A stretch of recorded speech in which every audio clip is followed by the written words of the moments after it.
میرا مسئلہ ہی صرف یہ ہے کہ کیا یہ اجازت دی جا سکتی ہے کہ کوئی انسان اگر مسلم گھرانے میں پیدا ہوا ہے اور وہ اپنے ویوز، اس کے کوئی بھی ریزن ہو سکتے ہیں، اگر وہ اپنے ویوز ورلڈ ویو بدل لیتا ہے تو کیا اس کو زندہ رہنے کا حق دیا جا سکتا ہے یا نہیں؟ وہ کہتے ہیں کہ اگر کوئی مسلمان عیسائی ہو جائے تو ہم کہتے ہیں کہ یہ یعنی اس کو قتل کر دینا چاہیے، مرتد ہو گیا ہے۔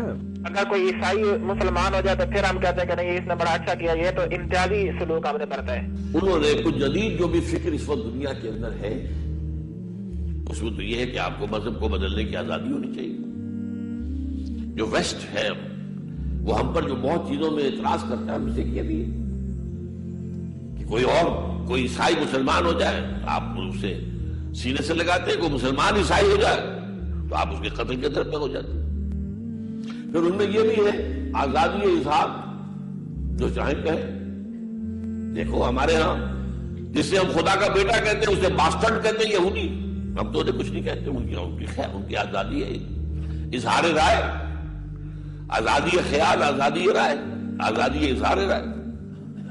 تو یہ کچھ چیزیں ایسی ہیں جدید تہذیب کی کہ جن کی گھٹی میں وہ جدید تہذیب کے جراثیم پڑ گئے ہیں، ان کی سمجھ میں نہیں آتی، اور اسلام کے یہ احکام ان کے سمجھ میں آنے والے نہیں۔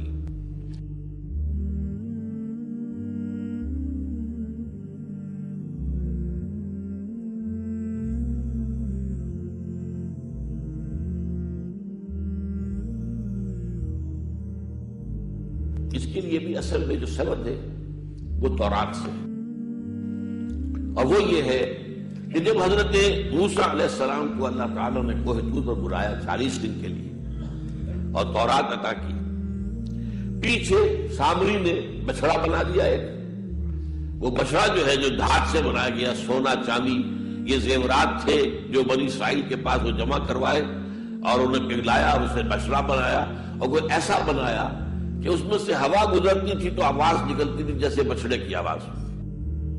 کہا یہ ہے تمہارا خدا، یہ موسیٰ تو خامخواہ بھٹک گیا، یہ تو غلط راستے پر پڑ گیا ہے۔ تو کہاں گیا ہے؟ یہ تو خدا یہاں موجود ہے، وہ کہاں گیا ہے؟ وہ وہاں کوہ طور پر گیا خدا کے لیے بولنے کے لیے۔ تو بہت سے لوگ جو ہیں بنی اسرائیل میں سے وہ اس وقت بچڑے کی پرستش کے اندر مبتلا ہو گئے۔ اب یہ کھلا کفر تھا، جو اس لیے کہ یہ شرک جلی ہے، بالکل واضح شرک۔ ایک شرک ہوتا ہے جو چھپا ہوا ہے، لیکن ظاہر بات ہے کہ بچڑے کی پرستش جو ہے وہ تو شرک جلی تھی، اور وہ گویا کہ مرتد ہوئے۔ لہذا اس کے بعد حکم دیا گیا کہ اب جب حضرت موسیٰ واپس آئے ہیں اور وہ سارا معاملہ ہوا تو طے ہوا، ہر قبیلے کے وہ لوگ جنہوں نے یہ شرک کیا ہے انہیں اسی قبیلے کے وہ لوگ اپنے ہاتھوں ذبح کریں کہ جو شرک سے محفوظ رہے۔ اور تورات بتاتی ہے 70,000 پیپل ور کلڈ، 70,000، اس لیے کہ 6 لاکھ تھے یہ لوگ جب نکلے ہیں مصر سے، تو 6 لاکھ کی تعداد میں تھے، ان میں سے 70,000 نے وہ جرم کیا تو وہ مرتد ہوئے اور وہ قتل کیے۔ بہرحال یہ تو ہوا ہے، مسلمان کی جان جو ہے ان 3 حالتوں کے سوا کسی صورت میں نہیں لی جا سکتی۔ شادی شدہ ہے اور زانی ہے، رجم کیا جائے گا۔ کسی کو قتل کیا قتل عمد جان بوجھ کر تو جواباً قتل کیا جائے گا قصاص میں، اگر مقتول کے ورثاء اسے معاف نہ کر دیں۔ اور نمبر 3، اگر کسی مسلمان نے اپنا دین ترک کر دیا، بدل دیا، اسے بھی قتل کر دیا جائے گا، اللہ یہ کہ وہ بھاگ جائے، اس ملک کو چھوڑ کر کے چلا جائے، وہ بات دوسری بات ہے، ورنہ یہ کہ اس ملک کے اندر نہیں رہ سکتا۔ اس کا ایک خاص پس منظر بھی ہے، وہ اب چونکہ وقت ختم ہو گیا ہے، اس لیے کہ اس میں ایک سازش کا راستہ روکنا بھی مقصود ہے، اور اس سازش کا ذکر جو ہے قرآن مجید میں سورہ آل عمران کے اندر موجود ہے۔ وقالت طائفۃ، اب ایک بڑی سازش کا ذکر ہو رہا ہے کہ جو انہوں نے کی تھی مسلمانوں کے خلاف اور محمد رسول اللہ کو ناکام بنانے کے لیے۔ سازش کا پس منظر کیا تھا کہ چونکہ صورتحال یہ آ چکی تھی دنیا کے سامنے کہ جو ایک مرتبہ دائرہ اسلام میں داخل ہو جاتا تھا، اب چاہے اسے مار دیں، اسے پیٹیں، اسے بھوکا رکھیں، اسے سزا دیں، جو بھی ٹارچر کریں، واپس نہیں آتا۔ تو دھاک بیٹھ گئی نا کہ اسلام کے اندر کوئی ایسی کشش ہے، اسلام کے اندر کوئی ایسی حقانیت ہے، کوئی ایسی مٹھاس ہے کہ ایک آدمی بڑی سے بڑی قربانی دینے کو تیار ہے، ایک دفعہ اسلام قبول کرنے کے بعد اسلام کو سے دستبردار ہونے کو تیار نہیں۔ یہ جو ساکھ بن گئی تھی اس کو توڑنے کا ذریعہ سوچا انہوں نے کہ ایسا کرو، صبح کے وقت اعلان کرو کہ ہم ایمان لے آئے، سارا دن محمد کی صحبت میں رہو صلی اللہ علیہ وسلم، شام کو کہہ دو جی دیکھ لیا ہم نے، کچھ نہیں ہے یہاں، یہ دور کے ڈھول سہانے ہیں، ہم تو اپنے ہی کفر میں جا رہے ہیں، اپنے ہی راستے پہ جا رہے ہیں۔ اب اس سے یقیناً کچھ لوگ سمجھیں گے کہ انہوں نے سازش کی ہوگی، کچھ لوگ سمجھیں گے کہ بھائی بڑے متقی لوگ تھے، بڑے خشوع و خضوع کے ساتھ آئے تھے، بڑے اعلان کے ساتھ شان کے ساتھ انہوں نے کلمہ کہا تھا اور ایمان قبول کیا تھا، پھر دیکھو سارے دن حضور کی محفل میں بیٹھے رہے ہیں، کچھ نہ کچھ تو دیکھا ہی ہوگا نا آخر، ایسے کیسے یہ لوگ چلے گئے؟ عام لوگوں کے دلوں میں وسوسہ اندازی جو ہے اس سے کرنا بہت آسان کام ہے، وہ سازش تھی جو بنائی، اور اسی کا اصل میں تعلق ہے قتل مرتد کی سزا۔ اسلامی ریاست میں اس سازش کا راستہ روکنے کے لیے یہ سزا تجویز کی گئی ہے کہ جو شخص ایمان لے آئے پھر کفر میں جائے گا تو قتل کر دیا جائے گا، کیونکہ اسلامی ریاست کی بنیاد ہے، آئیڈیولوجیکل ریاست ہے، یہ ایمان اور اسلام ہی تو اس کی بنیاد ہے، اس کی جڑوں کو کھولنے والی جو چیز ہو سکتی ہے اس کی تو پوری جو ہے اس کی بندش اور اس کا سد باب ہونا چاہیے۔ وقالت طائفۃ من اہل الکتاب آمنوا بالذی انزل علی الذین آمنوا وجہ النہار، اور اہل کتاب کے گروہ نے یہ طے کیا ایمان لاؤ اس چیز پر جو نازل کی گئی ہے ان اہل ایمان پر صبح کے وقت، دن چڑھے، وَاکْفُرُوا آخِرَهُ، اور کفر کر دو، اعلان کفر کر دو دن کے آخر میں، لعلہم یرجعون، شاید ان میں سے بھی کچھ لوٹ آئیں، اندر سے جا کے کچھ لوگوں کو تو گھسیٹ لائیں گے ہم کہ وہ جو ہے وہ بھی اسلام کو چھوڑ دیں، وہ مشتبہ ہو جائے معاملہ ان پر، وسوسہ پیدا ہو جائے۔ وَلَا تُؤْمِنُوا إِلَّا لِمَن تَبِعَ دِينَكُمْ، اور دیکھو ہرگز ایمان نہ لانا مگر اسی چیز پر کہ جو تمہارے دین کی پیروی کرے، ماننی اسی کی بات ہے۔ یعنی خطرہ بھی تھا کہ 4-6 اگر ہم جا کر حضور کے پاس اگر چند گھنٹے گزاریں گے تو کہیں ایسا نہ ہو کہ ہم میں سے کوئی واقعی پھر اس کا دل کھل جائے، طے کر کے گئے دیکھو ایمان نہیں لانا ہے ہم نے، وَلَا تُؤْمِنُوا إِلَّا لِمَن تَبِعَ دِينَكُمْ، اس پر ایمان نہیں لانا ہے ہم نے، لیکن صرف اعلان کرنا ایمان کا۔ یہ ہے مثال قرآن مجید میں شعوری نفاق، یعنی جو وقت انہوں نے گزارا ہے یہ ہے تو اسلام کا، قانوناً تو مسلمان ہیں، اگر اس دوران میں ان میں سے کوئی مر جاتا تو اس کی نماز جنازہ پڑھی جاتی، لیکن انہیں معلوم تھا کہ ہم مسلمان نہیں ہیں، جبکہ ایک وہ غیر شعوری نفاق ہے کہ اندر ایمان ختم ہو چکا ہے لیکن انسان سمجھتا ہے میں تو مومن ہوں، حالانکہ اس کا کردار وہ جو ہے منافقانہ ہے، اس کا عمل منافقانہ ہے، اور اس کے اندر سے ایمان کی پونجی جو ہے جیسے کہ دیمک کسی کڑی کو کھا جائے تو شیطین کو چٹ کر چکی ہے دیمک، لیکن یہ کہ بہرحال اوپر ایک پردہ پڑا ہوا ہے، وہ ہے غیر شعوری نفاق اور یہ ہے شعوری نفاق۔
Books like this have become an industry. There's now an industry of writing books against Islam.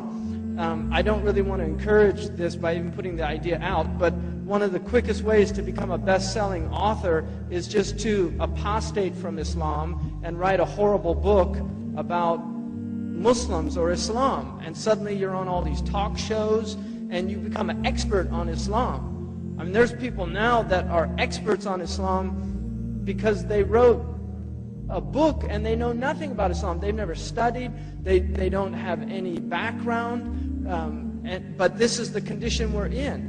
And taking people who have apostated from Islam, who've left Islam, and putting them forward as people to attack Islam is a very clever strategy, because you can just let them do the dirty work. It's like having,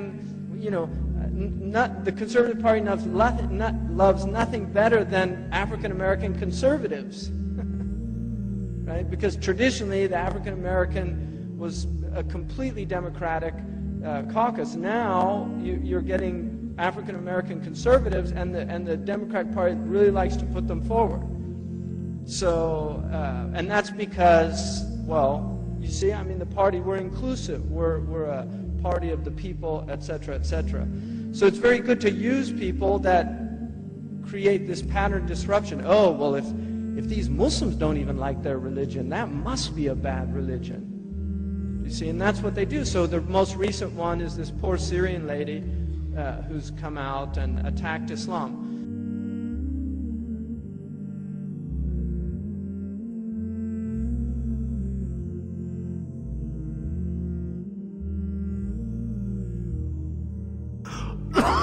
اور یہی سے قتل مرتد، تو یہ چیز حدیث میں ہے یا پھر قرآن میں یہاں ہے؟ اس حوالے سے جو لوگ ہمارے ہاں بعض علماء بھی ہیں، جدید دانشور ہیں، جو قتل مرتد کی جو حد ہے اسلام میں اس کو تسلیم نہیں کرتے. لیکن میرے نزدیک یہ شریعت موسوی کا تسلسل ہے کہ شریعت موسوی کی جس شے کو بدلا نہ گیا ہو، جس کے بارے میں صراحتاً یہ معلوم نہ ہو کہ یہ شے تبدیل کر دی گئی، تو وہ شریعت محمدی کا جز بن گئی. زنا پر رجم کا معاملہ بھی یہی ہے. قرآن مجید میں رجم کی صحیح آیت کوئی موجود نہیں ہے، حدیث میں ہے. قرآن مجید میں مرتد کے قتل کے لیے کوئی آیت موجود نہیں ہے، حدیث میں ہے، سنت میں ہے. اور دونوں کی کا جو منبع ہے وہ اصل میں تورات ہے. اس بات کو اچھی طرح نقل کر دیجئے. یہ جگہ اکثر لوگ جو ہیں یہاں بہت سرسری طور سے گزر جاتے ہیں، یہ بہت اہم ہے، اور اس کے لیے تورات کی طرف رجوع کیجئے.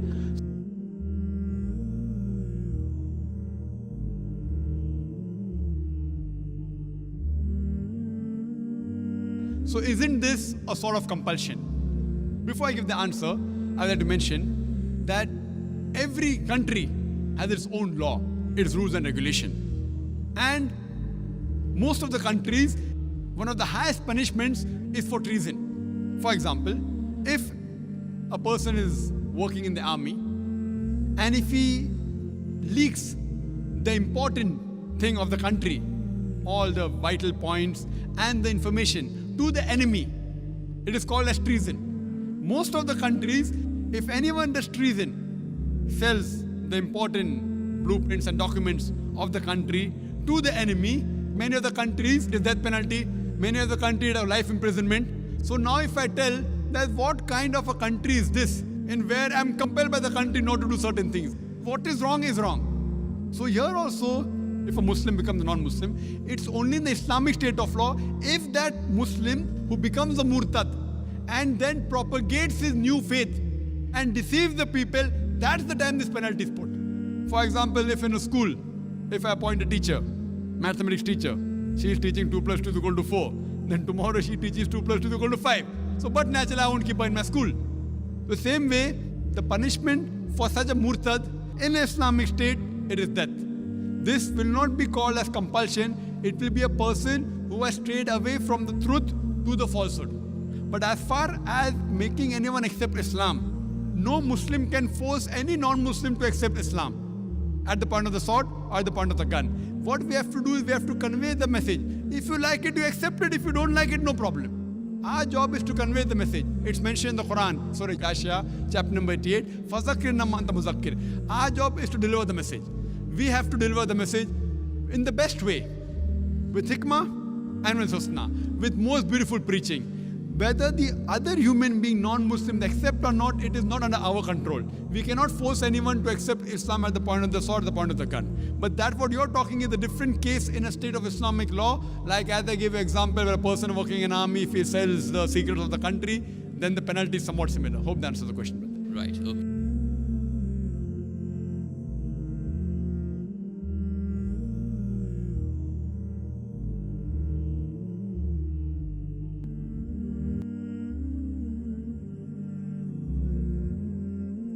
بالکل، میں نے تو پہلے ہی کہا کہ ویوز بدلنے پر سزا نہیں ہے، ویوز کو پروموٹ کرنے پر سزا ہے. اور میں یہاں پہ کیونکہ جب جی جی میں اضافہ کرنا چاہ رہا ہوں مولانا یہاں پہ کچھ. اگر ہم جو یہ کہہ رہے ہیں بہت اچھی بات کہہ رہے ہیں کہ ویوز کو رکھنے میں کیا پریشانی ہے, لیکن یقیناً اگر ہم اس طرح کے ویوز رکھیں جس سے سامنے والے کو نقصان پہنچ رہا ہے, اگر ہم ایسے خیالات کا اظہار کریں, ایسے نظریات کا اظہار کریں جن سے متاثر ہو کر لوگ اگر دوسرے کو مثلا نقصان پہنچا رہے ہیں, تو کیا یہ ایکسیپٹیبل ہے؟ نہیں ہے. ممکن ہے کہ ہمارے ایک ویو کے ذریعے کسی کا قتل کر دیا جائے, ممکن ہے ہمارے کسی نظریے کے ذریعے کسی کا قتل کیا جائے.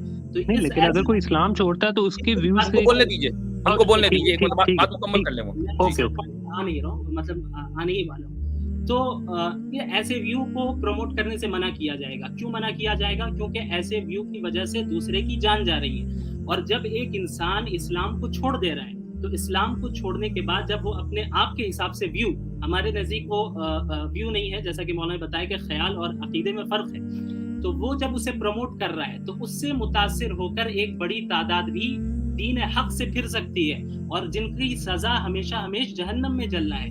لہٰذا جب ایک ویو کو بتانے کے لیے, ایک ویو سے اگر کسی کا قتل ہو جا رہا ہے, یہ اتنا سنگین جرم ہے, ایسے ویو کو روکا جائے گا, ایسے ویو کو بیان کرنے سے, پروپیگیٹ کرنے سے روکا جائے گا. تو ایک ایسا ویو جس سے ہزاروں اور لاکھوں انسان جہنم میں جا سکتے ہیں, یہ قتل سے زیادہ سنگین ہے. اس وجہ سے اس پر حد نافذ کرنا بہت ضروری ہے, کیونکہ ہمارا عقیدہ فیکٹ ہے, یعنی یہ کوئی تھیوری. اچھا, ایک چیز یہ بھی, بہت اچھی بات کہی آپ نے. اور اسٹوئک صاحب, تھوڑا سا آپ جس جگہ سے آتے ہیں نا, وہاں ایک واقعی مسئلہ ہے, اور ہم جس جگہ سے آتے ہیں وہاں بھی ایک مسئلہ ہے. یہ مسئلہ ہے موب لنچنگ کے. جب موب لنچنگ ہوتی ہے, یعنی پبلک جب کوئی لا اپنے ہاتھ میں لے لیتی ہے, تو پھر سوال لا کے بارے میں کیا جاتا ہے, جبکہ سوال لا اینڈ آرڈر کے بارے میں کیا جانا چاہیے. تو آپ کے یہاں جو سیالکوٹ میں واقعہ ہوا, یا ہمارے یہاں انڈیا میں دن رات موب لنچنگ ہوتی رہتی ہے مسلمانوں کی, تو کوشچن پھر کہاں ہوتا ہے؟ مذہب کے اوپر چلا جاتا ہے. یعنی اگر مان لیں میں موب لنچنگ کی وجہ سے ہندوازم کو بیش کرنے لگوں, یہ کہوں کہ نہیں ہندوازم خراب ہے, یہ انجسٹیفائڈ ایک عمل ہوگا, یہ میرے لیے مناسب نہیں ہوگا کہ میں ہندوازم کو برا کہوں اس بنیاد پر. ہاں, میں یہ کہوں گا کہ لا اینڈ آرڈر کا مسئلہ ہے, گورنمنٹ فیل ہے. ایسے ہی آپ گورنمنٹ کو بلیم کریں, نہ کہ اسلام کو. تو اسلام نے تو واضح رول دے رکھے ہیں کہ بھئی اگر آپ جو ہے کسی ایسے اسٹیٹ میں جو پیور 100% اسلامک ریاست ہے, آپ وہاں اپنے جو اینٹی اسلام ویوز ہیں ان کو آپ پروموٹ نہیں کر سکتے.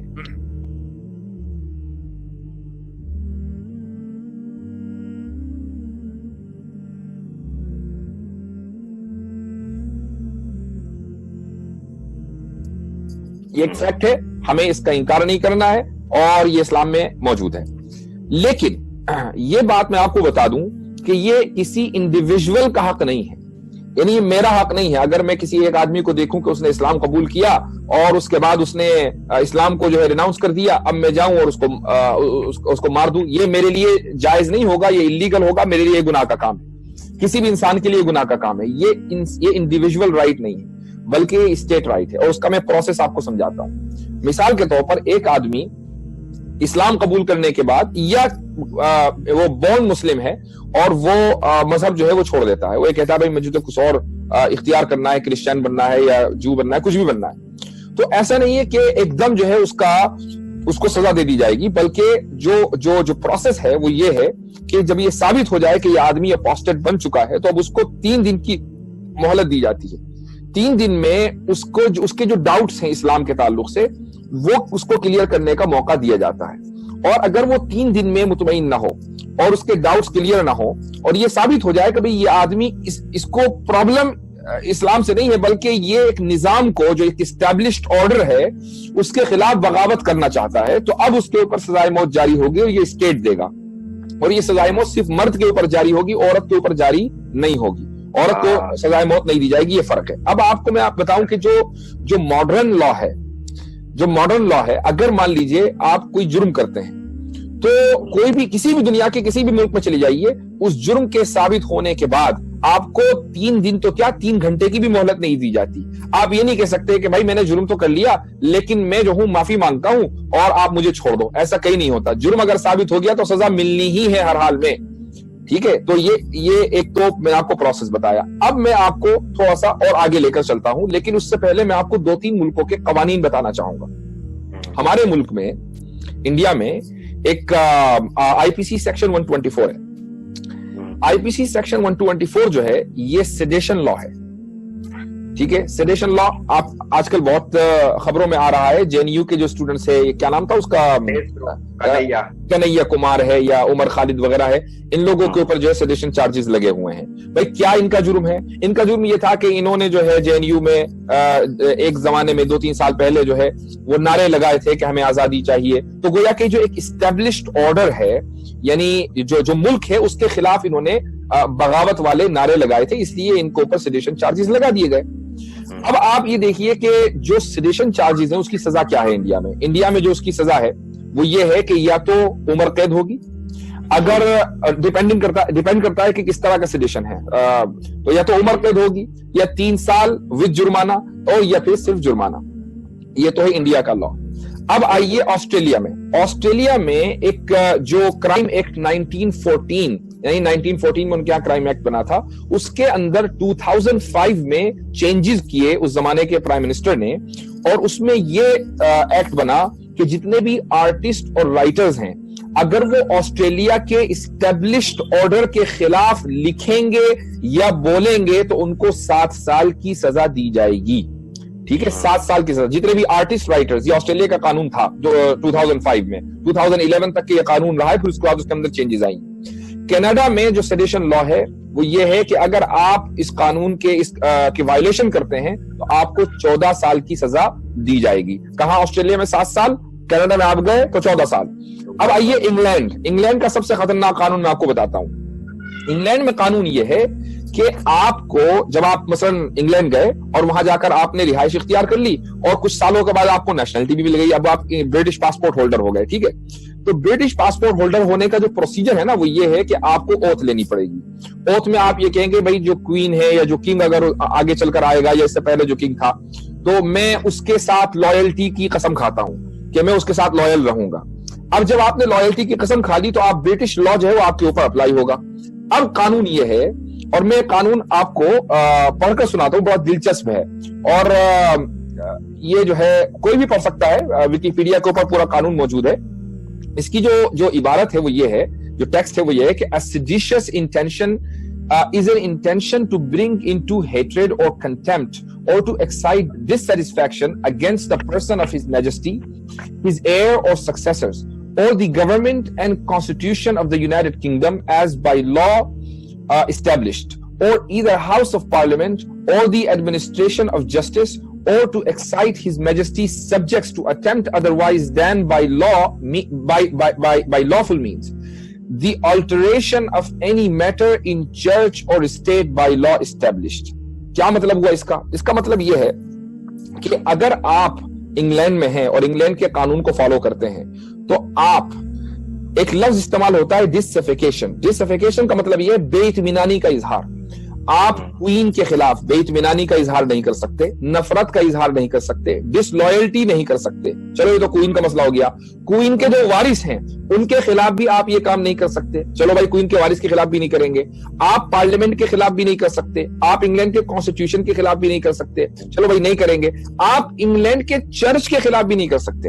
ٹھیک ہے, چرچ جس کا تعلق مذہب سے ہے, چرچ کے اندر اگر آپ کوئی تبدیلی کرنا چاہتے ہیں اور آپ چرچ کے قانون سے مطمئن نہیں ہیں تو آپ یہ کام نہیں کر سکتے. 1998 تک اگر کوئی آدمی یہ کام کرتا ہوا پایا جاتا تھا تو اس کی سزا موت تھی.